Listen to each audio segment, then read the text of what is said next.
চাঁদা আমি ওইটাকে বলতে চাই যে কেউ দিতে চায় না বা তাকে বাধ্য করা হচ্ছে, সেটা হলো চাঁদা। চাঁদা সড়ক পরিবহনের চাঁদা যেটা বলা হয় সেভাবে আমি চাঁদা এই দেখছি না। সেটা হচ্ছে সেটা না, সেটা পরে করবে। সেটা হচ্ছে বাস মালিক সমিতি আছে, আবার শ্রমিক সমিতিগুলিও আছে, ফেডারেশন আছে। তারা তাদের কল্যাণে, এটা একটা অলিখিত বিধির মতো, কোনো কোনো সময় তাদের কল্যাণেই তারা এটা ব্যয় করে, বিধায় কালেক্ট করে তাদের সম্মতিতে।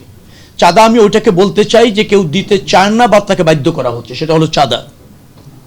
এখন ধরেন মালিক সমিতি আছে, তারা একটা নির্দিষ্ট হারে প্রত্যেকটা টিপস থেকে টাকা তোলে, মালিকদের কল্যাণে ব্যবহার করতে চায়। কতটুকু ব্যবহার হয় সেটা জানি না, সেটা নিয়ে হয়তো বিতর্ক আছে। কিন্তু তারা এই সমঝোতার ভিত্তিতে, আবার শ্রমিক কল্যাণ ফেডারেশন এরকম অনেক সংস্থা ওরা আছে, তো তারা এটা সমঝোতার ভিত্তিতে এরকমভাবে করে। সেখানে আবার প্রাধান্য পায় যখন যার প্রভাব থাকে ওই মালিকদের মধ্যে, অথবা দলের প্রভাবও থাকে, যে দল ক্ষমতায় থাকে সেই দলের শ্রমিক সংগঠনদেরও একটা আধিপত্য থাকে, এটা আছে। কিন্তু এইটা চাঁদা আকারে আমাদের কাছে দেখার সুযোগ হচ্ছে না, কারণ তারা সমঝোতার ভিত্তিতে করছে।